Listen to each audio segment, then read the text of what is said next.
Y hoy nos vamos con mi amigo Lama. Te hemos echado de menos y además el tema que trae, yo estoy segura que traes toda la información. Exacto, Eva. Como siempre, completísima.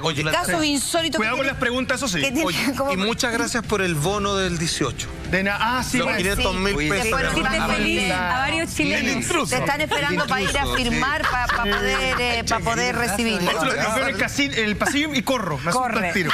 Ahora, lo que es un verdadero tesoro es un hijo. Es verdad. Para que la gente tome un tesoro, una bendición, un tesoro es un hijo. La joya de la familia. Y esto fue lo que le pasó a una familia estadounidense que posteriormente a ya tener 3 hijos biológicos, deciden intentar tener un cuarto, conseguirlo, se dan cuenta que ya no es posible, han pasado los años y deciden adoptar a uno. Y aquí comienza esta particular historia, la cual es muy parecida, como decía Eva Gómez, a la película La Huérfana. Revisamos el siguiente titular, mira. Buenas.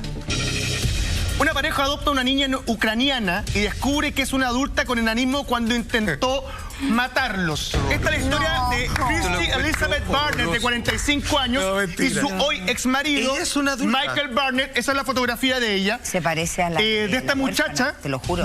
Como decíamos, pareció La Huérfana, que el 2010 fue adoptada y ya tenía en aquella época alrededor de 22 años. No. Pero ellos pensaban que tenía ¿cuánto? Ellos pensaban que ella tenía 6. No, pero se ve de 6. Espérate, y además no solo ellos, sino que estuvo en el orfanato que estuvo, de donde la adoptaron, lo que pasa es que, también pensaban que tenían 6. Ellos se acercan al orfanato en busca de poder agrandar la familia. Ya tenían 3 hijos biológicos, tratan de acercarse a esta chica. Y cuando llegan ahí se dan cuenta que la niña, de origen ucraniano, como dije anteriormente, lleva 2 años ahí. Y que ya una familia la había adoptado y sin embargo la había devuelto. Obvio. Ellos, obviamente, no recibieron los detalles de por qué se había provocado esta situación. Yo lo dije antes en tono de broma. Esta es la película La Huérfana. Yo lo dije antes en tono de broma. Esta es la película La Huérfana. En realidad es muy extraño que tú adoptes a un niño y después lo quieras devolver. Y la guardería, pero ahí ellos son, o sea, hay complicidad, pues. Oye, mala onda, o sea, eso te iba a decir, los gallos que tenían a esta niña en el orfanato tenían clarísimo que era una adulta con enanismo y lo que querían era quitársela del medio y el primero que llegaba le soltaban la niña. Como la rata humana. Le chantaban la niña, ¿cachai? Adorar a mi criatura.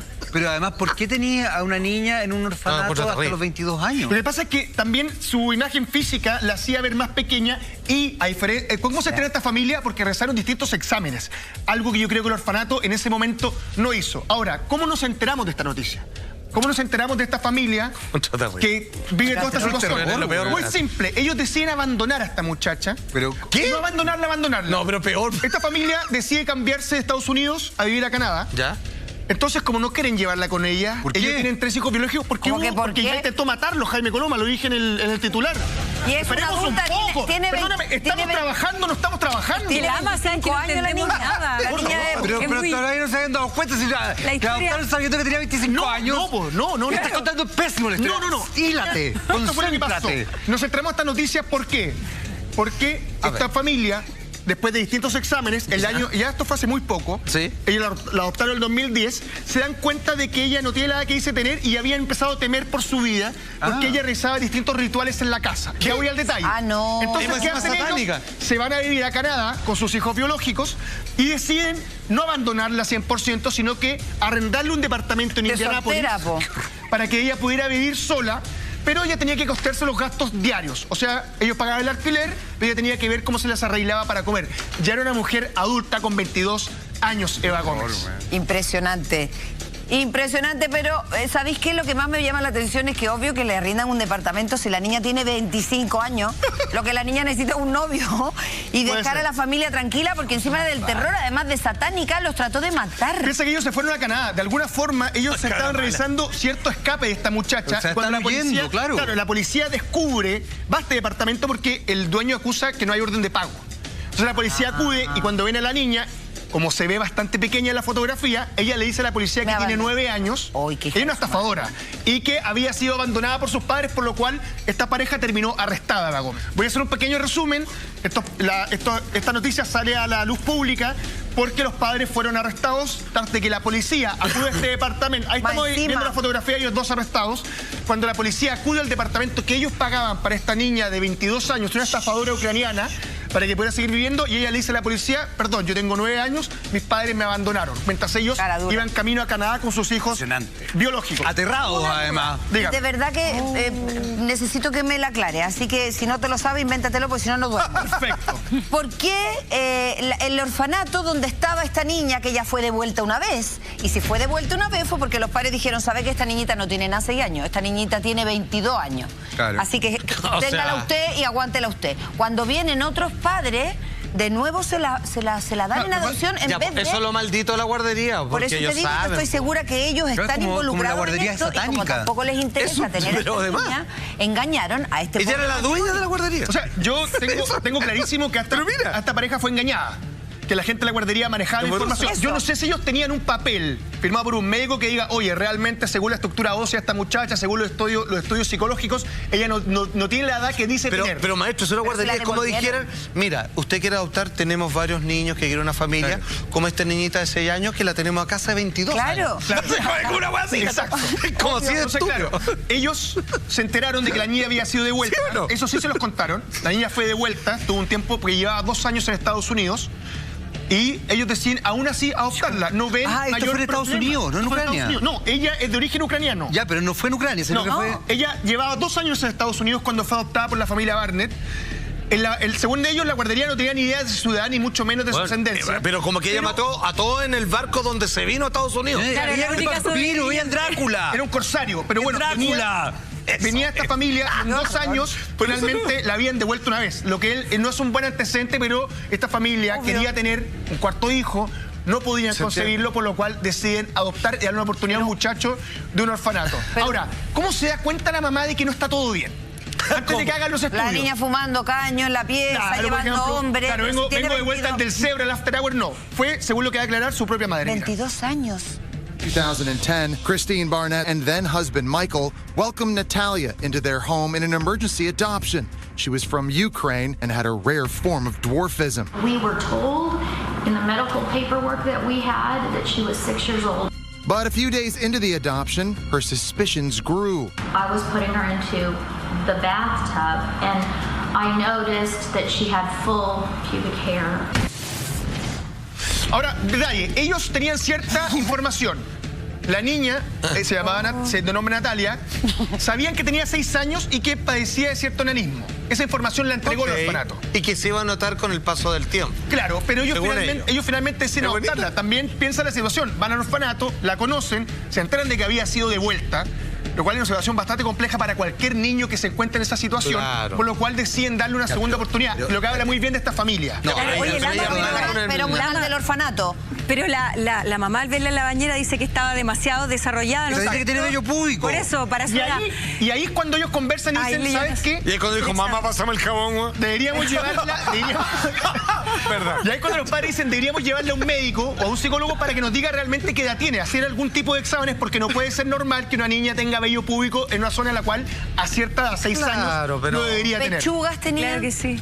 Pechugas tenía, no. Porque ella, como tenía enanismo, no se había desarrollado completamente. Lo del vello público sí estaba presente. Habían ciertos problemas endocrinos, además. Ya, pero desde ese punto de vista uno entiende... ¿Y en qué condiciones se va la familia? ¿Se va a Canadá arrancando? Exacto. Pero eso después de que... Porque ellos decían ya, a ver, nuestra hija nos dicen que tiene 6 años.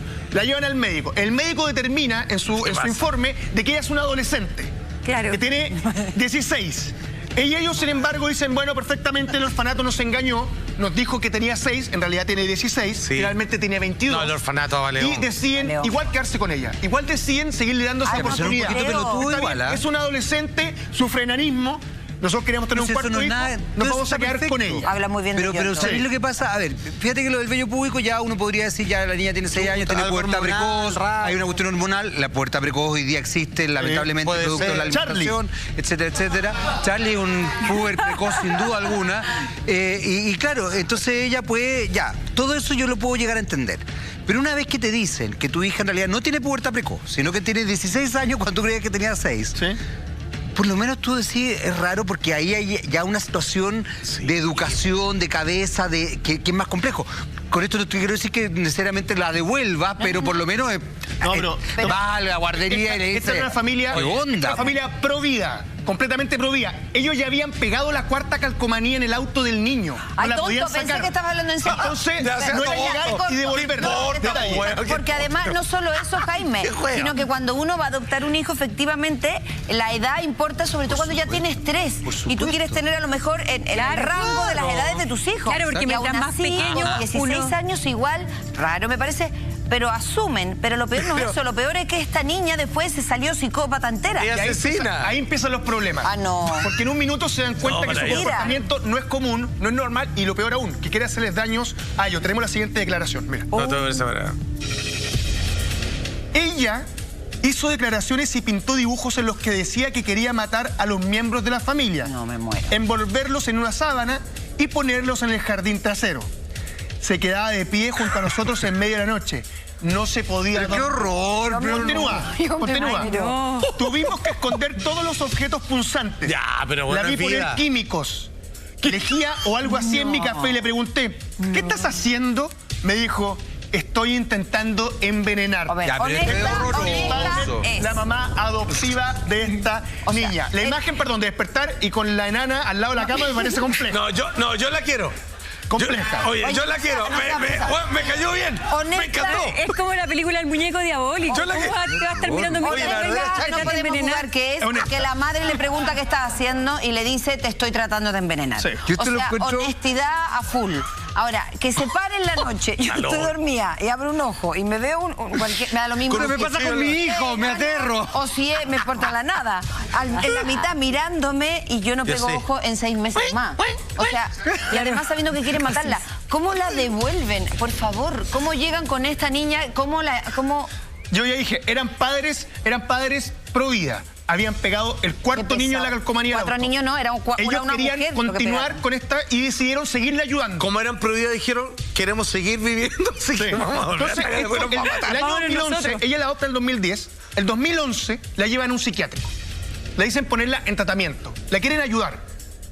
Perdón, yo creo que habla muy bien de esta familia. A diferencia de un montón de Ya no lo familias sé ya. que no tienen este tipo de actitud. En el fondo, ellos sentían que le habían rescatado este orfanato cuando había sido devuelta. Claro. Y era una situación que era bastante Ya, había una compleja. bondad. Entonces, empiezan a hablar con ella y se dan cuenta que ella dice que está escuchando voces Eso es. en su cabeza. La niña. Sí, voces que le piden que haga ciertas cosas que no son las normales. Pero Como yo por no le ejemplo, creo nada, envenenarle el café a su madre. Después se dan cuenta que pinta los espejos de la casa con su propia sangre. Red Ram. Con su sangre. Con su propia sangre, se cortaba un poco la mano y comenzaba a pintar los espejos. Entonces ahí deciden buscar ayuda psiquiátrica. La mamá miró y dijo, parece que esto no está bien. Así que vamos a ver. Qué bueno que se haya dado cuenta. Come que adivina esa Se dio señora. cuenta. Claro, Cuando qué llegaron miedo. al psiquiatra, el psiquiatra después de un estudio determinó que Natalia no tenía 16, como dijo el doctor anterior, sino que tenía 18. Ah, no, y le hicieron la fiesta de 18. 2 la años mayoría más de edad. tenía. O sea, ya no tenía 16, tenía Y 18. le sacaron carnet de conducir al toque. Le regalaron auto. Le regalaron un auto. De hecho, posteriormente, el año 2018, porque ella continuó en cierto tratamiento, Te pasaste la historia. fue a ver a otro especialista. Los padres se gastaron un buen dinero en ella. Sí, Ya. pues. Y este especialista argumentó de que ella era una adulta de 22 años, de origen ucraniano, como dije anteriormente, y que se dedicaba a estafar familias. Pero qué horror. Oye, pero Ya, cada, pero ahí la guardería está metida en el güey, po, güey. pero, y Y cada llevaba vez, años en esto. Pero es la huérfana, ¿no? pero es cada otra vez que cosa. va al médico Es la lo aumentan huérfana. 2 o 3 años, po. Exactamente. Le costó encontrar al especialista adecuado, Gómez. Oye, pero espérate, iba aumentando de edad cada cierto tiempo. Cada cierto Era una tiempo, cosa porque impresionante. iban buscando Capaz que distintas tenía cosas. 22. 22. Yo creo que tiene 35. Oye, Te apuesto que sí. ¿Y no se enamoró de su padre, nada? Porque a lo Pues la mejor huérfana. me extraña a mí que quisiera solo matar a la madre, porque la huérfana, acuérdense que se le metió en la cama al padrastro. la- Dentro de lo vivo. Sí. Ahora, yo recojo la teoría de Jaime. Esto es como entrevista con el vampiro, es como la... Es como... La cabra chica. Sí, es así como... Sí, no, parece un vampiro. Oye, un vampiro. Qué mal. ¿Te pasaste? Ahora, Mal. el 2013, los padres dicen, ¿sabes qué? Se acabó, nos quiere matar, Bueno, no tiene la edad que decía tener. matar. Después Se de 3 demoraron años de harto, distinta ¿no? lucha, Se la demoraron. madre va al auto, saca la calcomanía y le dice, muy bien, ¿Qué? Natalia, vamos a hacer lo siguiente. Nosotros nos vamos a vivir a Canadá con nuestros hijos biológicos. Claro. Tú te quedas acá en Indianápolis. Nosotros dejamos chela. te vamos a arrendar un departamento. Hay cerveza al refrigerador, Claro. profilácticos en el baño. Continúa tú con tu vida, pero tienes que pagar tus gastos. Claro, es como decirle, aquí están tus zapatillas My Little Pony Pero- y los condones. pero Exacto, es como una obvio, cosa así. tiene- Es una hueá rara. El 2014, La mezcla rara. el 2014, el dueño de ese departamento llama a la policía No, te por pasa. no pago. Claro. Molesto. Saquen a esa persona de ahí. No dijo, a esa mujer. No dijo, sáquenme a la nana, dijo, saquen a esa persona no de ahí. que era nana, es que también, ¿cómo encontráis trabajo si te ves de 6 años? ¿En qué te van a dar trabajo? No haga responder esa pregunta que nos va a poner sordios. Entonces ella es estafadora, por lo cual llaman al inmueble, acude la policía, abren la puerta, entra y se toman con esta niña. A primera vista, está con una pistola así. Para la policía es una niña pequeña. Obvio. Entonces cuando la ven le dicen, disculpa, ¿qué pasó acá? ¿Dónde están tus padres? No, yo tengo 9 años. ¿Cómo lo dijo? ¿Cómo lo dijo? Oye, qué bien lo haces, a ver de nuevo. Yo tengo 9 años No. y mis padres me abandonaron. Se fueron a Canadá. No sabía decirlo bien. Claro, era Canadá. Era chiquitita. Pero como era chiquitita tenía que mantenerse en el papel. Entonces, y ese consolador es del perro. Sí. Claro, dijo, no, son los juguetes de mi mascota. Bueno, en fin. La policía se da cuenta de la situación, tienen los nombres de la pareja y deciden ir en busca de ellos, por lo cual terminan arrestados con la fotografía que vimos anterior. Lástima. Esta es la defensa que da la madre. Los van a buscar porque se quejaron a la niña. Este caso. Obvio, abandono de una menor. Los medios de comunicación me están tachando de abusadora infantil respecto a la madre adoptiva. Pero no hay ningún niño aquí. Sí, Natalia era una mujer, tenía la regla, dientes de adulto, nunca creció ni una pulgada, algo que puede ocurrir incluso con niños con enanismo. Ella está tratando de argumentar y decir de que constantemente fue engañada, de que por más de que trató de encontrarle un lado a la situación, no fue capaz de hacerlo, y de que ella inevitablemente no creció ninguna pulgada a pesar de tener dientes de adulto y vello púbico y un montón de cosas más. ¿Y su condición psiquiátrica es real o es parte del aprovechamiento? Porque era loca cuando quería matar a los papás, pero cuando quería estafar al resto de la otra familia no era nada loca. Pero ojo, también un estafador puede ser una persona con rasgos perversos. Sí. No hay, o sea, no se contradicen. De hecho, van a estar de la mano. De hecho, muchas veces van de la mano. Legalmente porque si... Claro, ellos la fueron a adoptar, ¿no es cierto? Tiene que haber todavía todo un tema legal. ¿Qué pasa ahí con la fecha de nacimiento, el engaño? Lo que pasa es que todo mentira. No, porque esos papeles se pueden falsificar. Sí. Actualmente la pareja tuvo que pagar $5.000 de fianza, que son alrededor de 3.600.000 pesos para poder salir adelante con la situación. Esto es lo que se vivió con Natalia y una lamentable situación porque, aunque parezca extraño, hay estafadores incluso dentro del mundo infantil. Es que ella no es una niña, weón. No es una niña. ¿Pero por qué dices eso? Era una niña. No. Para ellos es una niña. Un año ya. Una adulta. Para ellos es una niña. Y dije anteriormente, los hijos son un tesoro, incluso en la situación en la cual uno se encuentre. Esta es la lamentable situación que se vivió con la idea de poder buscar tener un hijo in vitro y que lamentablemente salió completamente torcido. Tenemos titular. Terrible error. Una pareja demandó una clínica de fertilización en Estados Unidos que confundió sus embriones. ¿Cómo fue eso? Jaime, esto es otra historia ya. Esto es otra historia, Jaime. Esto no es Ucrania. Esto no es Ucrania. ¿Y todo esto pasó en dónde? ¿En Ucrania? En Estados Unidos. Una pareja en California. De hecho, la pareja de Annie y Ashot Manoukian. Manoukian. Viven en California. Perfecto. Se acercan a esta clínica que es la Chafford Fertility Center. Una clínica donde es bastante caro el procedimiento. Y deciden hacer una fertilización. Perfecto. Por lo cual, no hay ningún problema, la clínica lo ha hecho durante bastante tiempo. Sin embargo, el embrión que le correspondía a ellos querían tener gemelas, termina naciendo al otro lado, o sea, en la otra costa de Estados Unidos, en Nueva York, con otra mujer. ¿Qué pasó? La clínica terminó confundiendo los embriones. No te puedo creer. Sí, de hecho, esa guagua nació en marzo de este año y también tuvo un hermanito que tampoco correspondía a la persona en Nueva York que contrató el mismo servicio. No, ahí me perdí. Pero menos mal que... O sea, hay una mezcla de embriones. Entonces. No, o sea, nacieron dos bebés juntos que no eran hermanos. Uno pertenece a esta pareja. Y no eran hijos de la pareja coreano, tampoco. No era ninguno de lo que se había pedido. Esto es como que mandé las 6 muestras, de repente se te cayeron las tomigas y ya, este para ti, este para ti, este para ti. Y terminas pidiéndose bastante terrible, no solamente por lo que significa la inversión económica, sino también porque hay unos padres que están con una ilusión tremenda y que cuando tiene a sus hijos, la pareja coreana que acabo de nombrar de California, nacen los niños y no tienen la ascendencia a ellos. Sí, no se ven como ellos no son coreanos. Y eso es bastante más complejo. Que es muy terrible todo. Es muy terrible. Primero que el embrión, que la guagua que las guaguas que tú has gestado durante 9 meses no son ni tuyas ni de tu marido. Exacto. Punto 1. Y punto 2, que además entre ellas no son hermanos. O sea... Claro, exacto. Son todos... O sea, eso habla de que... como una pandilla de amigos, todos los grupos ahí. Eso habla de que podría haber habido más de un error, como dice Lama, así casi como que se le desordenaron y destinó así. Oye, no es como devolver el proceso, no es de cambiar una guagua por otra, no. Sí, aquí quedó todo mezclado. Y acá se dan cuenta y se evidencia esto porque, claro, nacen los bebés y no son coreanos, así... Sí, pero no se ven como ellos. En este tipo. Exacto. O se es una cosa, por otra cosa. Es una cosa racial. Además, nacen gemelos, varones, cuando ellos habían pedido niñas. Porque además la manipulación genética llega hasta ahí. Exacto, tú puedes pedir en el fondo lo que quieras. Claro. O sea, por un lado, falla la clínica porque no me entrega lo que yo pagué. Y por otro lado, me doy cuenta que los niños que nacieron con mis embriones no son de mi misma raza. Acá tenemos la opinión de la madre respecto a esta situación y cómo le tocó vivirlo. Mira. Es heavy, es como vientre de la... I don't hear anybody, you know? All of a sudden, my brain went to, I didn't get to bond with my baby. You know? I wasn't able to carry him. I wasn't able to hold him. I wasn't able to feel him inside of me. I wasn't there when he was born. You know, those first moments of life is the most like precious. That's how the baby bonds with the mom, you know? I wasn't able to breastfeed him. I wasn't able to do anything. So I didn't know where to go. I said... No, es horrible. Qué terrible. ¿Puedo decir algo? Es como un vientre, primero ella es como un vientre de alquiler. Sí, Eva, ¿sabes qué? Me caen lágrimas porque empatizo totalmente con esa mamá. Yo, para mí, uno de los momentos más maravillosos de mi vida fue cuando nació mi hija.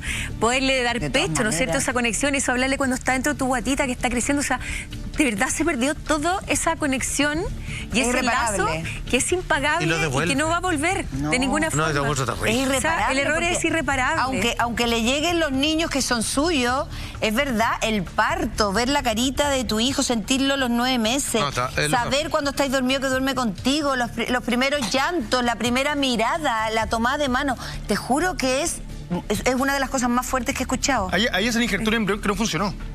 Y termina naciendo un hijo de ella a la otra costa de Estados Unidos con otra familia. Y es una situación bastante compleja. O sea, el hijo de ella lo gestó otra persona que no lo quiere, pero no le corresponde realmente. No que no lo quiera. Esa persona se quería tener un hijo, pero lamentablemente no es el hijo que ella quería tener. Esto sería mucho más simple o podría ser un poco más comprensible si la misma clínica se confundió algo. Pero estamos hablando de California y Nueva York.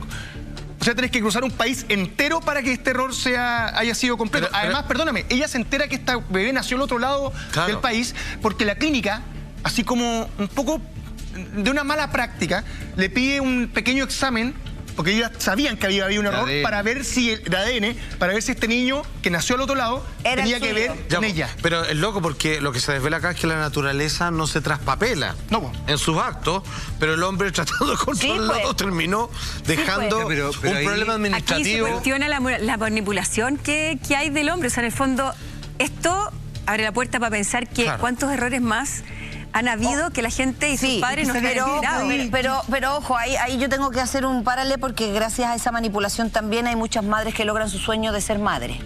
Y no lo pueden ser de forma biológica y me consta y tengo conocidos que han logrado ser muy felices gracias a eso. Yo creo que la mala manipulación, la falta de compromiso y de seriedad puede llevar a estos casos. Pero esto, bien hecho, con el óvulo de la mamá, el espermio del papá, puede generar alegrías gigantes e indescriptibles en familia. Entonces, esto me parece a lo menos...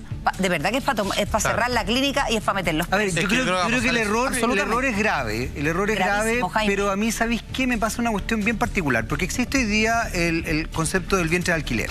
Sí.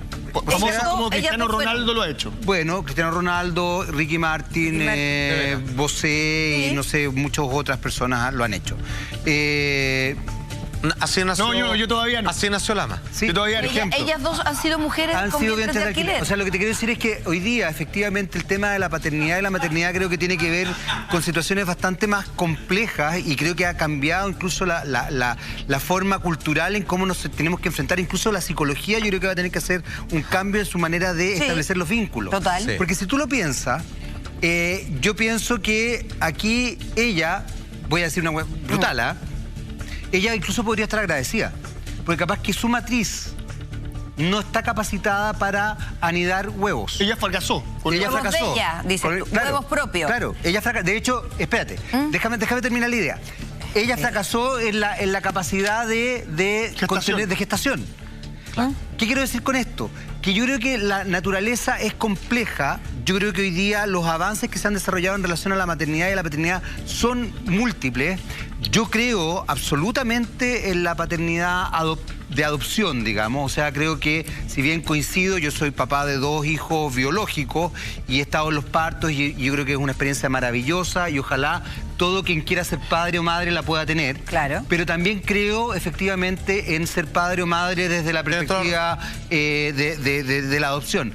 Entonces, creo que aquí hay miles de elementos que yo creo que uno tiene que tener en perspectiva, que no tiene que ver con cuestionar o no cuestionar este tipo de casos. Yo creo que aquí hay un error garrafal, pero creo que tiene otras aristas más potentes. Solo lo que acaba de decir Jaime me parece que es conclusivo y estoy completamente de acuerdo. ¿Sabes cuál es el problema de tu papá en general? Que además, que no solo no querían ser padres nomás, que está bien, sino que pagaron por un resultado. Exacto. Eso es que esa es la cosa que yo creo que aquí a lo mejor no lograba efectivamente gestar huevos propios, por decirlo de alguna forma. Pero y que a lo mejor específico. Dios quiso que ese huevo se gestara y podría haber sido así. Por ejemplo, y no lo entendieron así. Pero es ficción.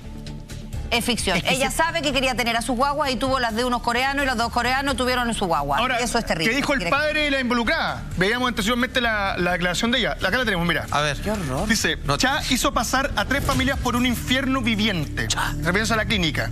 Nuestras vidas nunca serán las mismas. ¿verdad? Peleamos por tener a nuestro bebé y ahora vamos a pelear para asegurarnos de que esto no vuelva a pasar jamás. Cuando dice que peleamos por el bebé es porque hace 6 semanas está en manos de ellos. Después de una pequeña, de los padres biológicos a los que corresponde. Claro. Después de una pequeña batalla legal que por suerte lograron ganar. Imagínate la situación de ver que tú fracasaste teniendo un embrión, finalmente ese embrión que no nació en otro lugar, pero finalmente sigue siendo tu hijo. ¿Cuánto tenía la guagua cuando llegó a las manos de su mamá Nació en biológica? marzo, llegó hace 6 semanas, debe tener alrededor de 6 meses más o menos, por ahí. Y era la niña ucraniana. 6 meses. Y era la niña ucraniana, maestro. Por eso hay que tener mucho cuidado, lamentable situación, pero nos vamos a dónde. Nos vamos a... Bueno, estamos todos acá, ya pasé lista, perfecto. Estamos perfectos, estamos todos. A lo que nos conviene, porque además no es un tema nuevo. Llevan décadas hablándose acerca de ese, parece ser muy cuantioso tesoro escondido en la isla de Juan Fernández. Ni te imaginas. Ahora da que hablar, pero da que hablar porque efectivamente hay opiniones diferentes y que ha llevado a la polémica de ver si esta intervención tan apasionada por conseguir este tesoro va a ser beneficioso o no para los habitantes, para la isla y para el archipiélago nacional. No obstante, se habla de una cantidad que yo no sé si seré capaz de decirla. Astronómica. Porque se me va, pero dicen que el tesoro, que no sabemos de qué consta, pero estoy segura que me voy a enterar ahora, podría valer más de 7 millones de pesos chilenos. ¿Eso es verdad? Maestra, aún más fácil. El tesoro está relativamente cuantificado. Dicen que puede ser más en 10.000 millones de dólares. Ya, para que, a ver, no sé cómo llevar esto a la práctica, pero para que usted lo entienda, es como lo que ha recaudado Titanic, Avatar, Infinity War, Endgame, todo Star Wars y un poco más. Así, pero toda esa película, lo que han ganado, lo que han hecho historia, más taquillator de Luis Díaz. Maestro, ni la Teletón. 10.000 millones de dólares. Ni la Teletón. Ni la Teletón. No, ni la De pronto la Teletón lo que tendría que hacer es eso, Ahora, ¿cuál es el tema en cuestión, como bien anunciaba Eva? Es de que esto ha desatado una polémica brutal. Y se entienden los intereses por un lado y otro. Tenemos titular y comenzamos a ver cuáles son los distintos puntos de vista que se van a desarrollar el día de hoy. Atención, mira.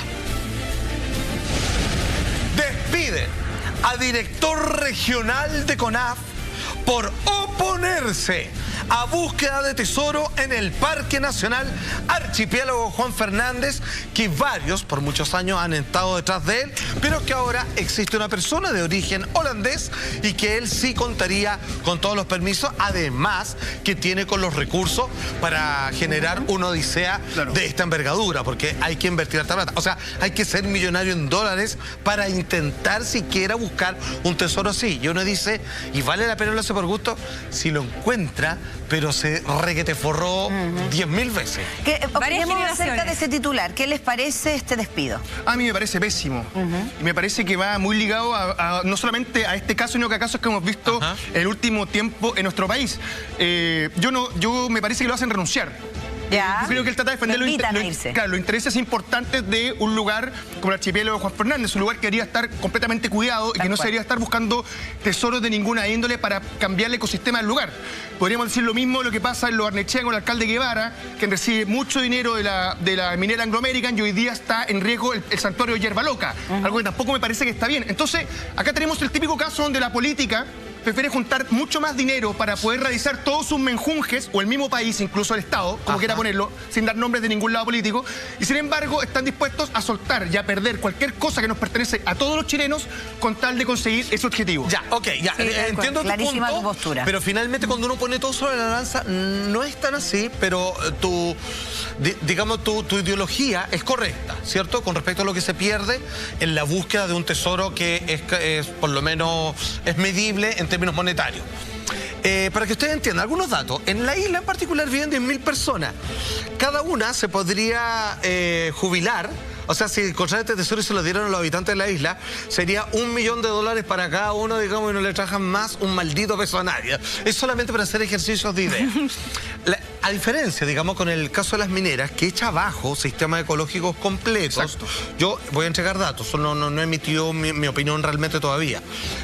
No lo estoy defendiendo en su totalidad. Pero el espacio que se necesita para hacer las excavaciones no es así como la isla. De hecho, aproximadamente, y esto yo lo hablé con al actual ministro de Bienes Nacionales, Felipe Ward, que es el que más ha fomentado esto, es un espacio similar a nuestro estudio. Para que usted entienda, es menos que una cancha de baby.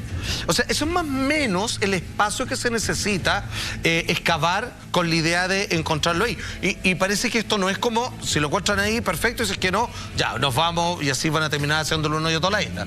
Como televidente, yo estoy en mi casa y te estoy escuchando. Primero, ¿ese espacio se tiene acotado? Porque si ese espacio se va a estar recorriendo en cada pedazo de isla, van a terminar levantando la isla entera. Sí. ¿Hay algún robot que haya logrado determinar más o menos un metraje donde pueda estar este tesoro? Primera pregunta. Segunda, ¿cuánta parte de esa plata se lleva la persona que encuentra el tesoro y cuánta queda para Chile? Porque me habla de que los habitantes de la zona podrían vivir con $1 millón. ¿Les va a llegar algo a ellos? Pregunta 3. Con respecto al tema del ecosistema, ¿no es cierto que efectivamente acá se está priorizando, en el fondo, los intereses de unos pocos por los intereses de muchos? Porque estamos hablando de un shock ambiental que de una isla, de un archipiélago que nos pertenece, como bien dice Lama, a todos. Todas esas preguntas. Ok, la primera pregunta, sí, está acotado el lugar. Y como te digo, es del tamaño más o menos de este estudio. Para que se entienda, son como, no sé, caminando así por un lado deben ser unos 30 pasos y otros 20 para el otro lado. Es más o menos, es como una cancha de fútbol chiquitita. Claro. O sea, de baby fútbol. Como un gimnasio de futbolito. Ok, ese está acotado. Segundo, ¿cuál es el porcentaje, cómo se divide al momento de encontrar el tesoro? Hay que entender de que las leyes con respecto a los tesoros son distintas en cada país. En Chile, ¿cómo es? Tú no hay ley. Te encuentras un tesoro y es hay leyes para tesoro del Estado. Ya. El 100%. Ahora, como este lugar es de tremendamente difícil acceso y él está gastando, este holandés, plata que ya han sido varios millones de dólares, y porque esto lo ha hecho otras veces en su vida, él es multimillonario y tiene una empresa textil en Holanda, él llegó a un acuerdo, dijo, ok, yo voy a invertir en esto, pero necesito llegar a un acuerdo con el Estado. Le dijo, ¿cuánto es más o menos la cantidad? Justo con los historiadores de nuestro país dicen, sí, más o menos está evaluado en $10.000 millones. Perfecto, le damos permiso, pero no nos vamos a quedar como país con el 100%, sino con el 75%, que es una millonada. Para que ustedes entiendan, la cantidad de plata con lo cual se queda Chile es una cantidad de plata con lo cual tú, sin dar nombres, podrías comprar la cadena de multitienda, una de las más famosas de nuestro país, comprarla entera.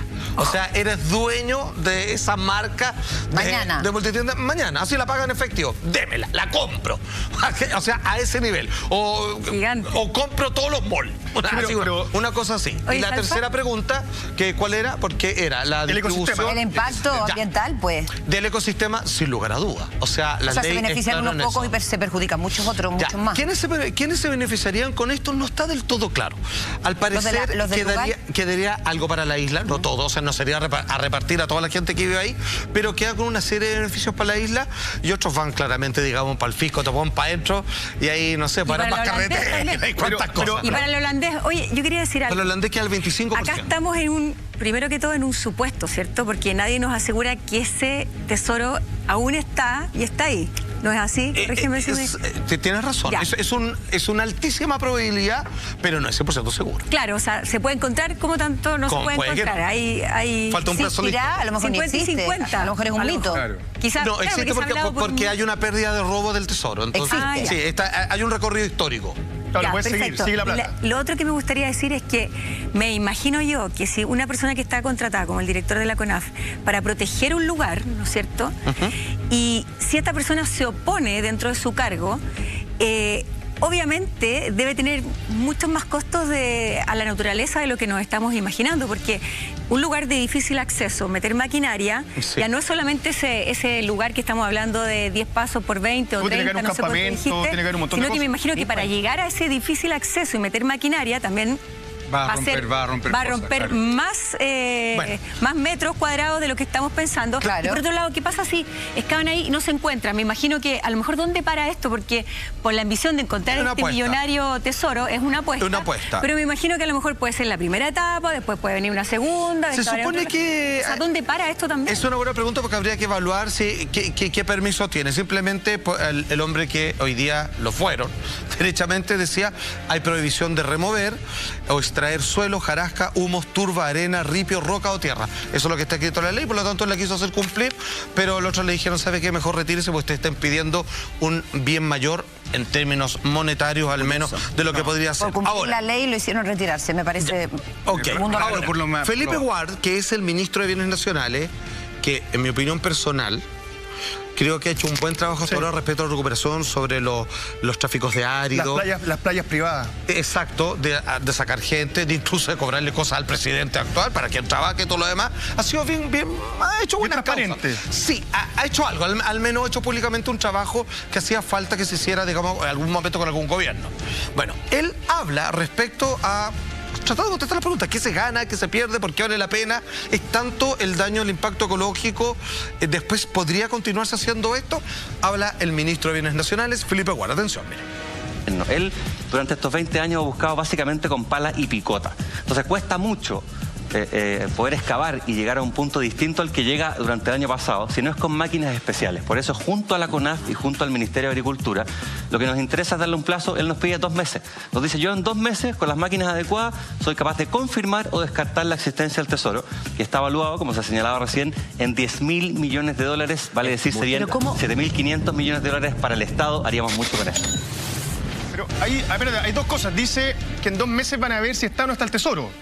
O sea, esto me hace pensar inmediatamente en un holandés que está sentado en su biblioteca, en bata, con su pipa, y lee un libro que hay un tesoro y dice ir a buscarlo, casi como Pato Aventuras. No, sí, pero... y por otro lado, para concluir el punto, a mí me asusta mucho que entre toda esa plata al gobierno de Chile. ¿Por qué? Pues esto es como el chiste Bombo Figa, que en realidad es un chiste planceta. Oye, acá tenemos los $10.000 millones.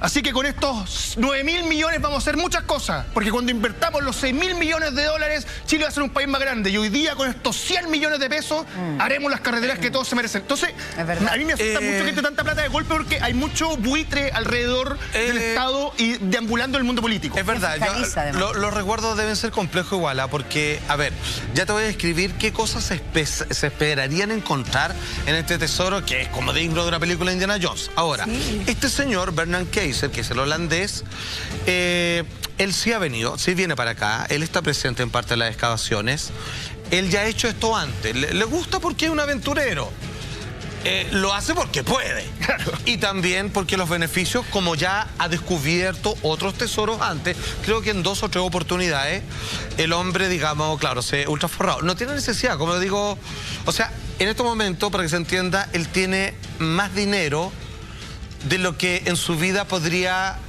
volviéndose loco, gastárselo. No tiene años de vida para gastarse la plata que tiene. Claro. ¿Ok? Ya. Entonces lo hace porque le gusta, y también, digamos, los distintos países donde ha encontrado tesoro le han permitido hacer este tipo de excavaciones porque claramente se han visto tremendamente beneficiados en lo económico. Con respecto a la fiscalización de cuánto queda, cuánto se pierde, bueno, esa es la pregunta del millón de cualquier cosa que se haga. Ahora, ¿qué es lo que contempla tendría...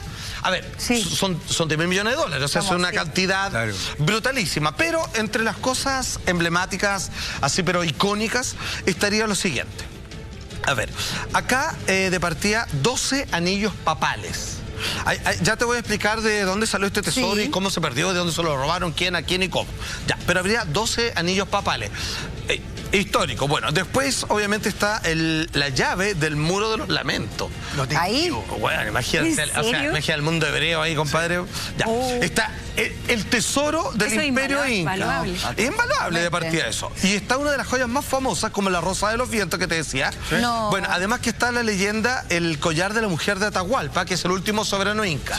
Solamente ese collar vale la recaudación de las películas de James Cameron, Avatar y Titanic. Así que es una cosa ¿sabéis qué? A mí me pasa algo... bien poco, no sé si correcto. Primero, yo creo que el mundo ha dado muestras de ser... A ver, creo que la avaricia por algo es un pecado capital y creo que la avaricia no lleva a nadie a nada bueno. O sea, hasta el momento nadie me ha podido demostrar que una persona que sea avariciosa o que de alguna manera establezca ciertas dinámicas en función de satisfacer su ego, y de acumular, porque me da de acumular, llegue a algo bueno. Este señor holandés me da la sensación de que solamente está satisfaciendo su ego, porque como tú dices, necesidad económica no tiene. Eso por un lado. Aventurero que le gusta. Ya, o sea, ego. Ego. Es un excéntrico que su ego es esto. Por lo que yo he leído, no es la primera vez que viene Juan Fernández. No. Por ende, él ya ha hecho algunos, comillas, desmanes. De hecho, en algún minuto fue autorizado por el alcalde de Juan Fernández sin preguntarle absolutamente a nadie más. Exacto.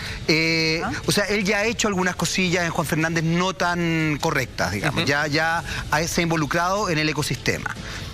Por otro lado, si bien yo concuerdo con que Felipe Guarda ha hecho algunas cosas positivas, esto no significa, yo a esta altura he aprendido a no decir esta persona es buena porque hizo todo esto bueno, vayamos viendo cómo es en la totalidad. Claro. Y yo ahí concuerdo con algo que decía Eva recién. Si una persona de la CONAF hace valer las leyes y otra persona simplemente descalifica y le pide gentilmente que se retire, en el fondo lo que tú estás diciendo es las leyes aquí me las paso por el aro, por no decir otra cosa. Y ahí me parece que la situación es un poquito más delicada.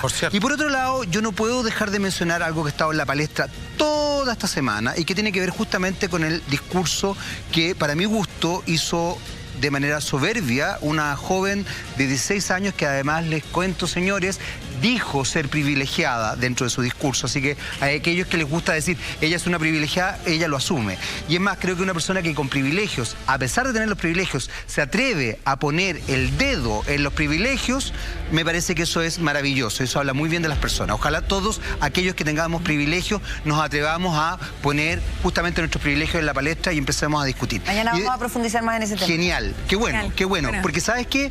Porque justamente lo que ella dice es cómo se atreven. ¿Cómo se atreven a seguir discutiendo cuando en definitiva por plata, por riqueza, etcétera, etcétera, están cagando a la humanidad completa? Y ahí yo creo que, para mi gusto, no hay nada que decir. O sea, que el collar de Atahualpa siga perdido, que los anillos papales, la iglesia nos ha dado muestras este último tiempo de que en realidad, ¿sabéis qué? Ojalá tuvieran más espiritualidad y menos anillos, etcétera, etcétera. Muy buena reflexión. Mañana vamos a profundizar más en ese tema, como te digo. Pero así como ya casi que de copuchenta. Primero, ¿por qué se sabe que todas esas cosas están en ese tesoro? ¿Quién hace registro y quién puede constatar que 10 anillos papales están ahí? Y lo otro, ¿quién también puede constatar que ese tesoro alguna vez fue enterrado? Porque hasta el minuto es un mito, nadie lo ha visto. Ok, de partida, a ver, te muestro el mapa. Es un mapa, digamos, que se ha rearmado, actualizado, a partir de la información que ya te cuento cuál está. A ver, este es un mapa, así, Google, así, ¿cachai? Para que tú veas más o menos cuáles son los posibles lugares donde podría encontrarse y donde con mayor seguridad podría estar, que son el cuadrante que está ahí con... Ahí es donde estaría. Los puntitos rojos, así. ¿Se dan cuenta? Ok, ya. Este tesoro ultramillonario se remonta más o menos al año 1714. Jefe de la Armada Española en México, el señor Juan Esteban Uvilla, emprende este viaje con toda esta riqueza para devolvérsela, digamos, a su origen, al reino, y van primero al sur en barco. Y ahí lo agarran los corsarios. Claro. Que como ustedes bien saben, los corsarios son... como una especie de piratas que trabajan para ciertos estados con ciertos permisos. Entonces, obviamente, como corsario, que trabaja, digamos, en parte para la flota inglesa, sí, pues, siendo un pirata. Los más famosos son esos. Exactamente, claro, lo intercepta y se da cuenta que agarra un botín. En realidad, ojo, porque ustedes entiendan, agarra este botín, que hoy día sí que tiene una cifra así como que cuesta tratar de dimensionarla en posesiones, es tremenda, estratosférica. Es una más entre otras tantas, digamos, que se pelaron, como los tantos tesoros que se han encontrado en el Caribe. De ahí, más allá de su aventura, está la película Piratas del Caribe, que es por eso. Entonces, ¿qué es lo que pasa? Este señor, Lord Anson, que es el corsario inglés, decide, obviamente, le roba este tesoro a esta gente que con el listado, porque como el otro legalmente lo transportaba, tiene como una especie de... Un catastro. Un catastro absolutamente de todos los elementos que contiene, digamos. Ellos ni siquiera necesitaban, digamos, de mencionarlo en dinero, sino que simplemente... Un inventario así con un inventario con lo justo y necesario. Muy bien. Perfecto. Entonces, ¿qué es lo que pasa? Cuando ellos están y con decisión de regresarlo a Europa, esta vez vengo a pagar mi cuota y se lo paso a Inglaterra, yo me quedo con un poquito, todo lo demás, tienen un problema con el mástil ellos, chuta, y no pueden seguir navegando por lo menos no grandes trayectos. Y es entonces cuando deciden enterrarlo. Entonces, él ya que había hecho cosas en la isla Juan Fernández, en aquel entonces, él dice, a ver, en realidad es demasiada cantidad de tesoro y entendemos la riqueza que implica para guardarlo en un solo lugar, y la verdad es que no tengo otra. Entonces hagamos lo siguiente, pongámoslo todo junto, pero hagamos dos mapas. Que una parte de la información se va a Inglaterra cuando encontramos otro navío y regresemos y le decimos, oye, le robamos este dinero a los españoles, pero está enterrado en Chile, y aquí está la mitad del mapa, porque la otra mitad va a quedar obviamente en nuestro país. Atención, ¿qué es lo que pasa?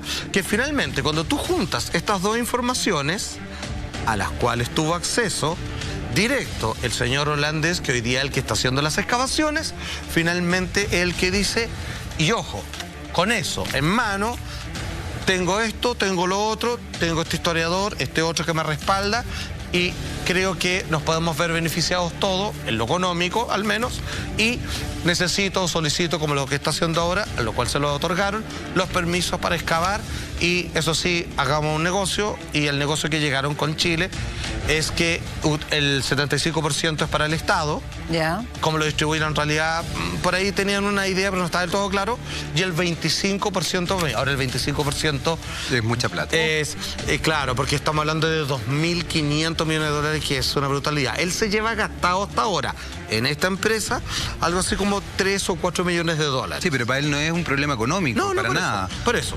Ahora, ¿qué es lo que lo hace creer que esta vez sería real? Porque, insisto, él no es la primera vez que viene, no es la primera vez que establece esto, y sin embargo, él arguye que esta vez sí es el lugar. Contestando lo tuyo, quizá, para hacer la suma, dijiste que en algún minuto habían habido robots que habían, en el fondo, como testeado la zona. Un mapa de la zona. Eso, a lo mejor, esos robots puede ser que esta vez ahora, y esta vez tienen más certeza. Claro, ¿puede ser, Salfa? Claro, lo que pasa es que él nunca hasta ahora, con permisos, como tú dices, así por debajo de la mesa, nunca había logrado hacer excavaciones con la maquinaria que se necesita para tales efectos. Ahora, para que se entienda, los puntos donde podría estar el tesoro a partir de las instrucciones que están en los mapas, porque no es algo tan evidente como digamos, esto está en el paralelo y tanto, cosa que no existe en modos de medición, sino como donde está la montaña grande, ¿ya? Y 10 pasos al lado de la palmera, una cosa así. Que ojalá los 10 pasos sean los mismos 10 pasos de la persona, no estoy caricaturizando, pero no, te entiendo perfectamente. Entonces generaba 3 puntos, en donde los primeros ya fueron descartados porque en realidad para cualquiera, en la época que sea, es una complicación absolutamente un tesoro ahí, porque prácticamente contra la marea. Y él dice, ya, en realidad tiene que ser acá. Y como tiene un historial, digamos, no de buena suerte, sino que ha hecho bien la pega a la hora de encontrar tesoro, parece que tendría razón. Pero para eso necesita maquinaria de tal nivel de complejidad. Pesada esta vez. Maquinaria pesada, y ya algunas cosas que son tan raras que tienen así como un ejercicio prácticamente de medición satelital para ver si hay reunidos elementos de metales diferentes en una cantidad de terreno X. Entonces, es algo que más o menos podría decir, sí, aquí debe haber un tesoro. Claro, debería ser, pero aquí hay un elemento que no es menor. El daño que él causaría, así sea en una pequeña porción de la isla, es un daño absoluta y completamente irreparable. O sea, no es que tú hagas un daño y que eso pueda en el tiempo incluso mejorar el ecosistema. Jodes el ecosistema, sea del porte de una cancha de futbolito, sea del porte de esta mesa o sea del porte de la isla completa. Jodes el ecosistema en ese lugar. Y eso porque es absolutamente único. Y eso, evidentemente, como todo ecosistema que está concanetado con otras partes, finalmente jodís otras partes del ecosistema. Entonces, no es menor el daño. Exactamente. No es, lo que quiero decir es que es bastante complejo decir que sabéis que yo voy a joder acá, pero voy a joder acá y no voy a joder el resto. No, jodo el resto. Es bastante gráfico que el director de la CONAF haya dicho, hayan invitado a irse. Respondiendo eso, porque en algún momento le hice esa pregunta y lo que dijo el ministro es que efectivamente cualquier cosa que se afecte en lugares únicos que tienen ecosistemas propios, se afectan y claro, se desestablece, se desconecta ese espacio del resto. ¿Es una tragedia ecológica? Según los expertos y lo que ellos calcularon, no. Ahora, el señor de la CONAF lo que hace, para que se entienda, es seguir la ley al pie de la letra y ahí cada uno, digamos, le pone precio infinito a 1 centímetro, 1 metro cuadrado de estas cosas únicas o no, digamos. Pero, como digo, no estoy apoyando nada, no quiero que se lo interprete, pero así como nos caracterizamos por ser justos, que tampoco empecemos a sacar banderas, así como, weón, botaron un árbol milenario, weón, matemos a todos los weones, tampoco. Nadie está diciendo que los mate, pero de verdad a mí me parece que si un gallo hace cumplir la ley y otro con más poder le dice, me jodo en tu ley, la cosa es rara. Sí, claro, a lo que iba es raro. Cuando, claro. O sea, a mí me han enseñado que la ley es para cumplirla. Una cosa, claro, pero las leyes, es que para terminar, las leyes, por ejemplo, Jaime, como tú bien sabes, cambian. Sí. Tú, por ejemplo, tú levantas algunas cosas que están hechas para cambiar algunas leyes. Sí, claro. Por eso, entonces... Pero no es a conveniencia. Pero claro, exactamente. Es que eso es relativo. No es a conveniencia. No, pues es una opinión personal tuya. Por supuesto, pero no es a conveniencia, me llama la atención. Que para otros sí es conveniente porque se ganan y se pierden otras cosas. Avaricia. Creo que en este minuto es la avaricia lo que está y lo otro primando. También podría ser una avaricia personal política, en tu caso. Pero, ¿cachai? No, tiene que ver con el medio ambiente. Pero es subjetivo. Pero o en otros temas. Es que es subjetiva también la... El director de la CONAF habrá renunciado, el director de la CONAF habrá renunciado por el tema de que quería cumplir la ley o también porque es experto en el tema y sabe las consecuencias reales que esto puede traer, porque nosotros podemos opinar pero un poco desde la ignorancia de decir, a ver, cuántos metros son, cuántos intervienen, cómo afecta el ecosistema, pero los expertos son los que saben realmente cuáles son las consecuencias de esto. Y a mí lo que más me preocupa, y en eso estoy con Jaime, lo que más me preocupa es el momento en que estamos viviendo a nivel planetario. Con todo esto de los cambios climáticos... En eso estamos todos de acuerdo. O sea, estamos viendo que en otros países, Europa, Asia, están quedando la embarrada en cuanto... Y en Chile todo lo que hemos visto de tornados, de tifones, de inundaciones, etcétera, etcétera. Entonces, ¿cómo afectaría esto realmente para poder tener una opinión en el agua, en las especies? O sea, realmente eso tenemos que ver. En el fondo yo entiendo chicos y vamos por un bien mayor bien. Yo entiendo la visión de los dos, porque en el fondo, claro, efectivamente las leyes están hechas para cumplirlas, pero siempre hay excepciones. Por un lado, y el mango de ancho, el ancho de manga, al revés, se va viendo en la medida en que las cosas van cambiando. Sí, claro. Por un lado, efectivamente, este caballero, que ya ha venido más veces, está así con el Tesoro. Por el otro lado, quizá el director de la CONAF también a lo mejor está... Le pican los dedos. Pero dentro de la ley, apegado a la ley, está haciendo cumplir la ley de forma tajante y sin capacidad de tener este ancho de manga.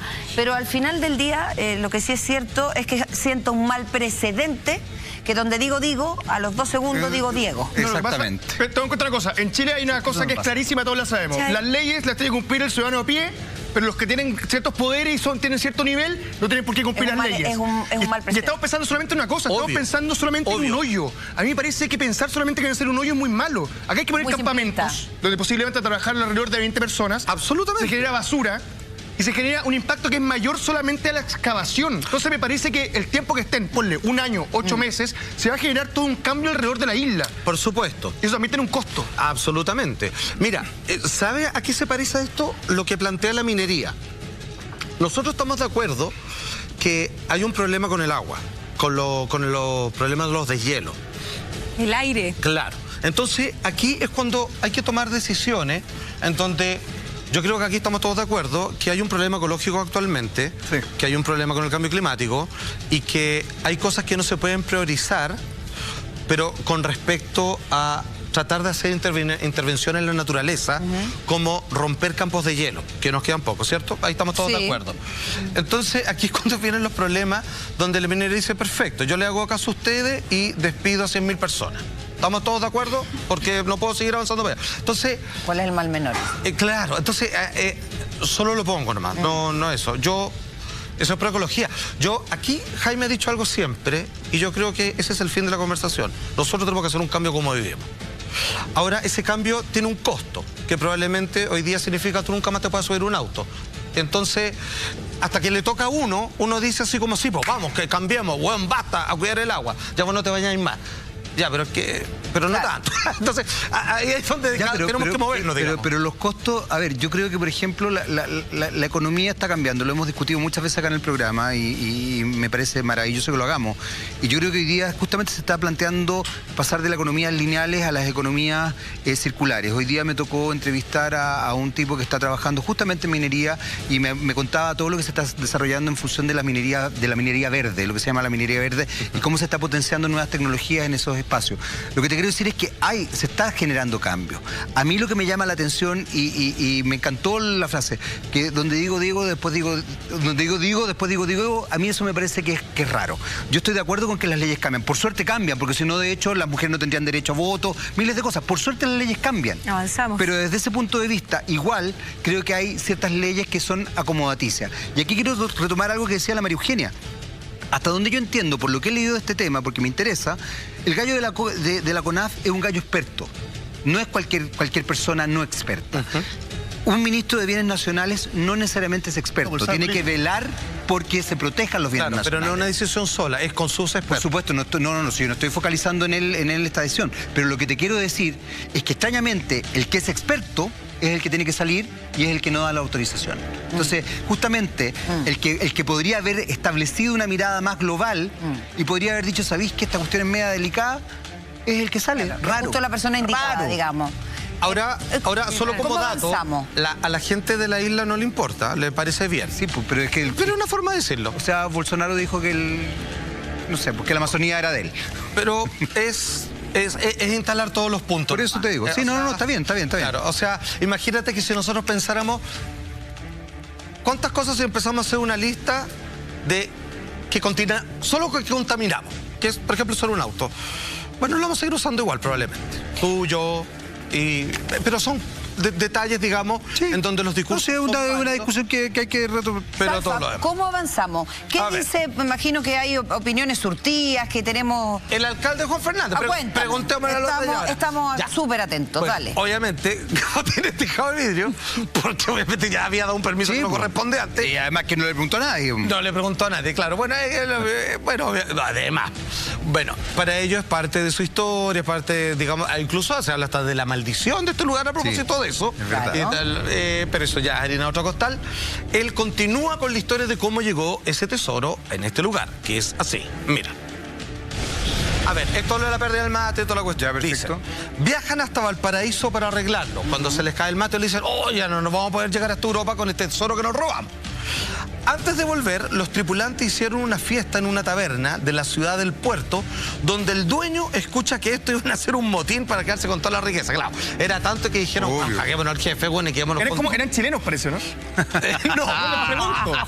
Pues, maestro, pero de ahí salimos para todos lados, ya. Somos descendientes de eso. Por último nos dicen los ingleses de Sudamérica, no sé quién se le ocurrió eso, pero... Quizás de ahí vino. Pero ahí va, ya, somos los corsarios de Sudamérica. Entonces, finalmente dice, él le cuenta todo a Lorenzo, le dice, oye, bueno, cachamos que te van a cagar y no sé qué, y este le pone combustible al buque y le prende fuego, de ahí la maldición entre otras cosas, mientras huye en un bote a la costa y donde todos murieron. Ah, cresta. No. Claro, entonces él necesita hacer este mapa. Ya, pero espérate, me perdí, Juan Andrés. ¿Esto ocurre en Valparaíso o ocurre ya en Juan Fernández? No, en Valparaíso. Él va en Valparaíso y donde le están viendo, digamos, el tesoro está allá. Ya está allá. Exactamente. Y tiene un grupo de personas. Qué buena, ya. Tiene un grupo de personas que se lo quieren fregar. O sea, ¿saben dónde está? Bueno, echámonos al capitán. Pero no le contamos a nadie, nos devolvemos. más o menos, ¿qué época es esto? Porque 1700. O sea, está con es con Isabel I, ¿no? Más o menos. Exacto. Claro, porque los corsarios... Es que es súper interesante, si tú te remites a la historia, es alucinante. Porque todo esto tiene que ver con una pugna político-religiosa. Ya. España, Inglaterra, España católico. Hay que recordar que Enrique VIII... se separa ni más ni menos que de Catalina de Aragón, hija de los reyes, católico. Divide la iglesia. Divide la iglesia, genera el anglicanismo, o sea, establece toda esta... O sea, aquí hay una pugna política religiosa súper potente que llega hasta nuestro lugar. O sea, desde el punto de vista histórico es súper atractivo la historia. Y desde el punto de vista incluso esotérico, lo que tú dices es cierto. Hay un tema bien potente y de hecho la gente, yo no he ido nunca a Juan Fernández, pero la gente que ha ido para allá me dicen que la mística es power. Tienes es toda la como razón, un Jaime. espacio... De hecho, yo no conozco. De hecho, los tesoros que están acá se supone que es maldito por varias razones. Es maldito por la manera en donde la gente que lo consiguió pagó con sus vidas. Tanto quienes lo robaron como aquellos que trataron de hacer un botín. También los incas. O sea, los incas lo sacaron. Bueno, y de ahí también hay maldiciones que vienen desde ahí. La iglesia católica, hay 2 anillos papales y toda la cuestión. Bueno, yo creo que eso... El muro del lamento. Bueno, yo creo que ahí hay una significación. Lo que es ese tesoro. Yo creo que ellos son decir, ¿sabéis? Yo creo que ellos podrían hasta exigirlo, ¿no? Así como si lo encuentran, nos lo devuelven porque... Claro, le pertenece a ellos. O sea, yo creo que... Oye, fíjate que yo creo que ahí hay varias cosas que tampoco se... Qué buen punto, ¿ah? Claro, porque por ejemplo, hay que empezar Israel podría pedirlo. El Vaticano... Probablemente le hagan caso. Pero, o sea, tienen el poder. Perú podría pedir perfectamente, pero es de ellos, o sea, es legítimo. Pero entonces resulta que después de encontrar el tesoro, Chile y el archipiélago se van a quedar con una mano en la cintura. ¿Y tú crees que el Vaticano no van a pedir los anillos papales?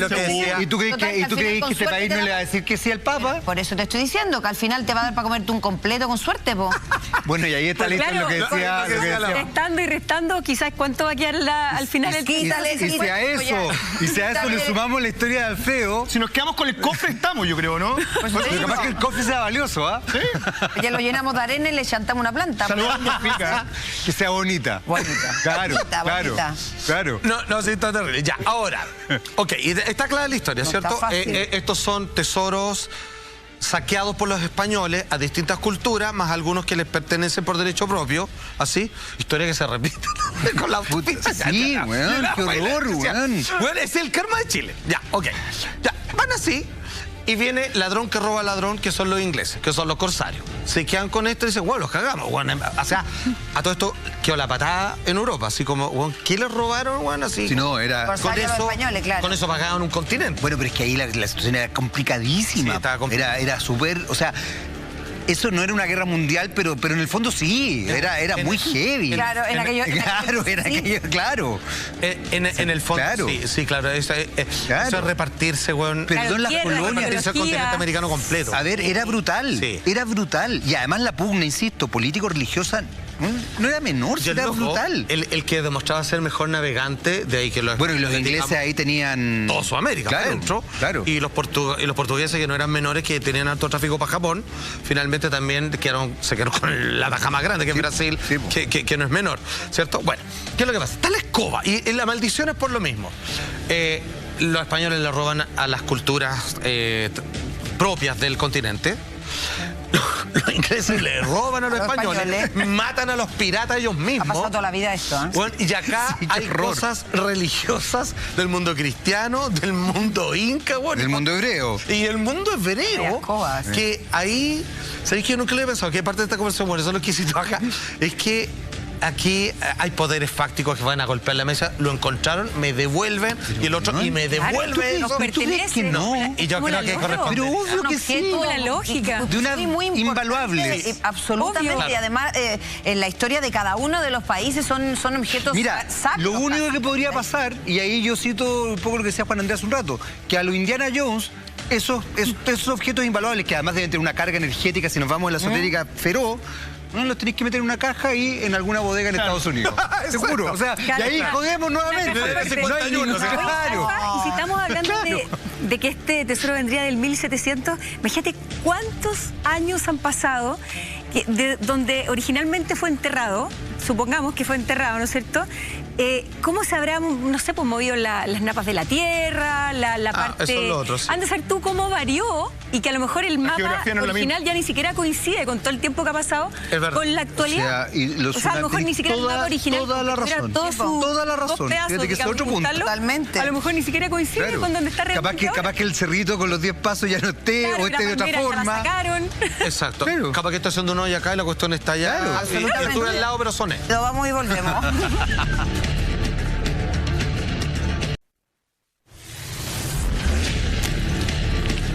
Y seguimos, por supuesto, aquí en Así Somos, con la pasión que nos caracteriza, hablando de este tesoro, que yo, la verdad, yo ya... Pero esa es la gracia. No me lo creo tanto. La verdad es que yo estoy un poquito escéptica de este tesoro, sí, pero que efectivamente, si es que existiera y contuviese lo que dicen que contiene, terminaríamos todo lo que es repartiendo un hot dog entre el archipiélago y todo lo que es nosotros, porque se lo llevarían, se terminarían llevando la rosa de los vientos, se terminarían llevando el collar. Como es costumbre de este programa, hemos terminado viendo debajo del agua de la situación. Así somos. Y hemos terminado descubriendo que lo más probable es que cuando encuentren van a haber estados importantes en este planeta que van a empezar, obviamente, a reclamar lo que le corresponde. Entonces, de los 10.000, y es una evaluación, de los 10.000 millones de dólares, ¿cuánto va a quedar? 50.000 pesos. No sé. Bueno, el completo. Cerramos acá esta cosa. Se van a robar una cantidad de cosas. ¿Cómo lo agarramos? Ahí estamos, listo.